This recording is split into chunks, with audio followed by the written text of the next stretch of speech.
দর্শক সময়ের কণ্ঠস্বরে আপনাদের স্বাগতম। আমি শামীম হাসান সীমান্ত। আমি এই মুহূর্তে অবস্থান করছি সাভার থানার সামনে। আমি যদি একটু আপনাদেরকে জানিয়ে রাখি, এরই মধ্যে গতকাল ৪টার সময় সাভারের যে রাজাসন এলাকা রয়েছে, রাজাসন এলাকায় একটি মর্মান্তিক ঘটনা ঘটে।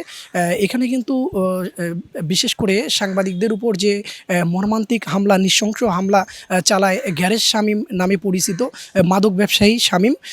আমি যদি আপনাদেরকে একটু জানিয়ে রাখি, এর আগে এসএ টেলিভিশনে সাভার প্রতিনিধি সাদ্দাম হোসেন তিনি তার ধারাবাহিক ২টি পর্ব নিউজ করেন মাদক সম্রাট শামীমের নামে। তারপরেই কিন্তু গতকাল ঢাকা থেকে আগত দেশ টেলিভিশনের রিপোর্টার তাইপুর রহমান তুহিন সহ তার টিমের আরও ৪ জন তারা কিন্তু সাভারের রাজাসন এলাকায় যায়। গ্যারেজ শামীমের যে মাদকের আঁকড়া রয়েছে সেই আঁকড়ায় গিয়ে তারা সেখানে মূলত নিউজের কাজে যাওয়ার পরেই কিন্তু তাদের উপর নৃশংস হামলা চালায় গ্যারেজ শামীম। ওই মুহূর্তে ওখানে উপস্থিত ছিলেন।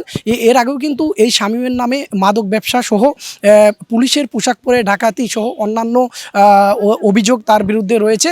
গতকাল তিনি কিন্তু প্রায় ৩০ থেকে ৪০ জন তার যে সহযোগী রয়েছে তাদেরকে নিয়ে সাংবাদিকদের উপর হামলা করে সেই হামলায় কিন্তু দেশ টিভির যে তাইপুর রহমান তুহিন সহ এসএ টিভির সাভার প্রতিনিধি সাদ্দাম হোসেন তারা কিন্তু মারাত্মকভাবে আহত হয়।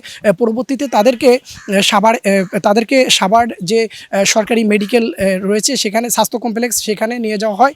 পরবর্তীতে সেখান থেকে সাভার এনাম মেডিকেলে কিন্তু এখন পর্যন্ত তারা চিকিৎসাধীন অবস্থা রয়েছে। তাদের উপর মূলত নিউজ করার ক্ষোভ ধরেই কিন্তু তাদের উপর এই হামলা চালানো হয়।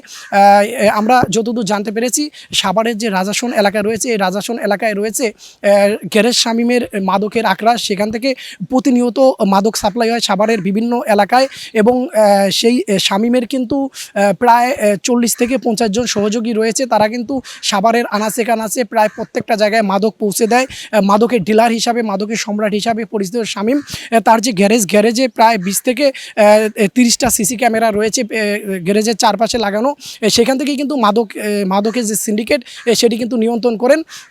এই বিষয় নিয়ে কিন্তু তাদের উপর হামলার বিষয়টি নিয়ে সাভার মডেল থানায় একটি মামলা দায়ের হয়েছে। আমরা যতদূর জানতে পেরেছি প্রায় ২১ জন মতো আসামি রয়েছে এই মামলায় এবং ৪ জনকে কাল ঘটনাস্থল থেকে সাভার মডেল থানা পুলিশ তারা কিন্তু আটক করেছেন এবং এছাড়াও প্রায় ৩০ থেকে ৪০ জন অজ্ঞাত আসামি রয়েছে।